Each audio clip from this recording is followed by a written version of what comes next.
ครับ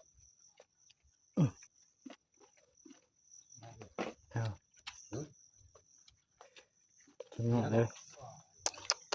บ่ไม่ถือมาลองมึงก่อนมัน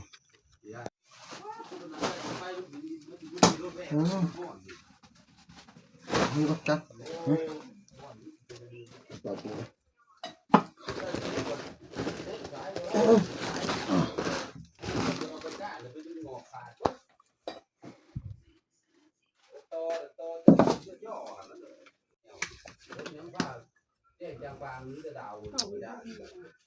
เว่ให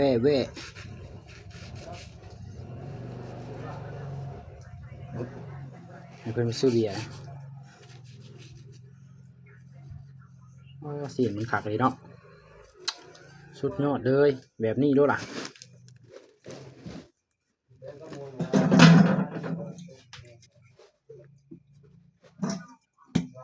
ไข่กระดับอ่ะ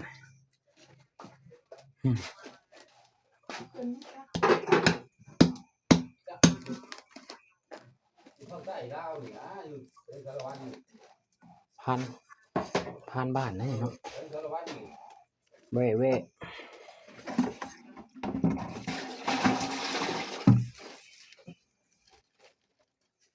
3 ไม้นี่ฮะ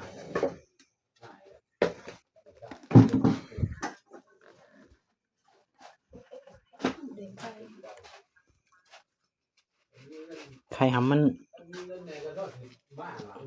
กินดิบเลยเด้อกินดิบเลยเด้อไข่หำมันนะ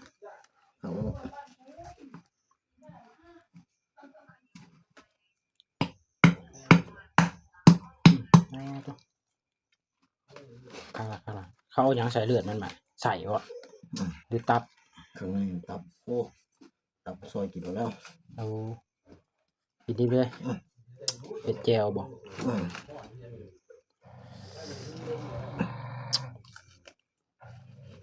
เขาคักลำเลยเดี๋ยวงามขนาดเลยแบตกระสีเบิดบาดไพ่กระดับ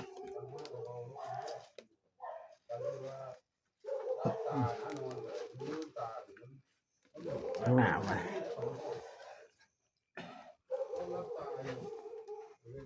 สีมือในการคั่วบนธรรมดาเนาะเอางัวเป็นตัวคั่วชั่วโมงหนึ่งแล้วงัวเป็นตัวคั่วเดียวคั่วเนี่ยคั่วงัวแล้วเอา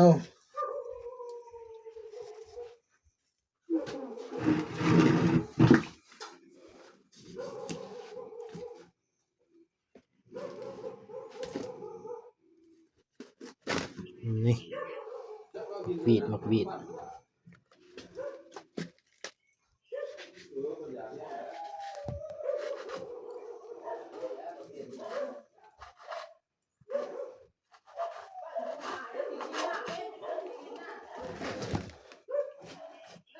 เลือดมันก็โหบนเนาะ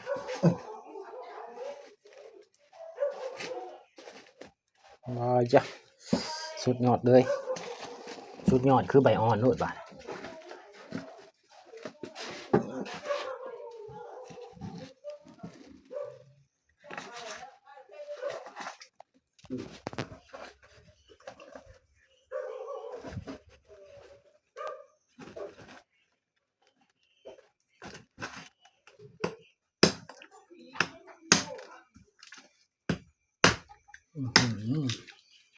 เห็ดละล้างมันไหมใส่คือหลายแทน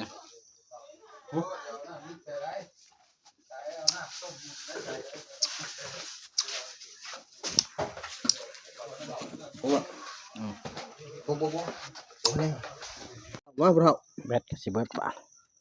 ตาบีบทำไม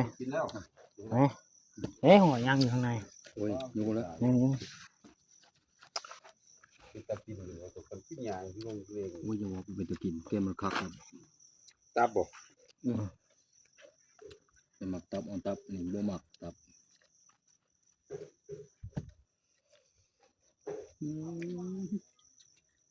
ครับ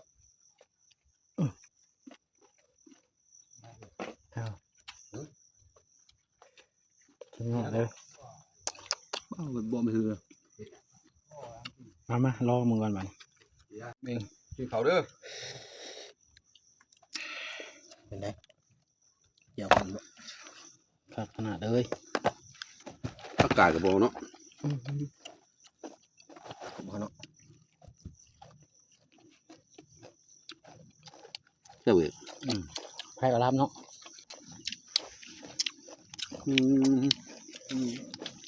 เบิ่งพูดไป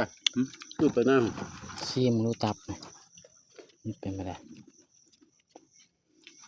พูดนอนแล้ว แล้วพวกแล้วพวก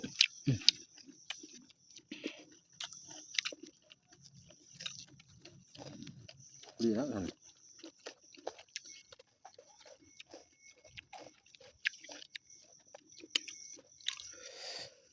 ในหน่อยหนังมันวะหยาบบ่เฮ้ยคือ มันนี่กินเลือดด้วยบาทเนี่ยเมื่อกี้กินดิบเมื่อกี้กินดิบมันนี่กินเลือดด้วยบาทต้องหอมเลยค่ะ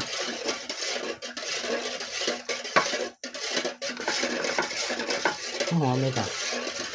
หอมให้ช่วยค่ะนี่เสียงมันช่วยเขามันนี่กินเลือดด้วยอันนี้ฮะซอยเนาะนะครับ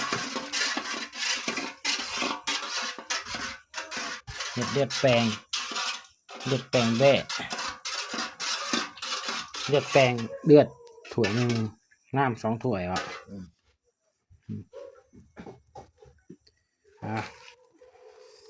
เด็ดกระคักเลยอ๋อทุกแดงจึ้งคืงพี่น้องรุ่นไหนนี่รุ่นไหนเดินโอ้ดูคักเลย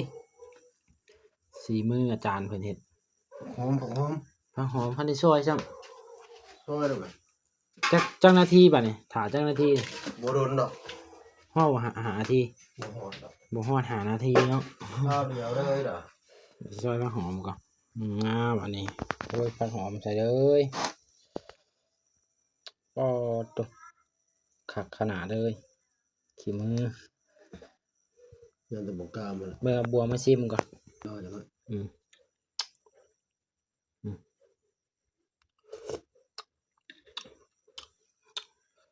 พอดีงามเลย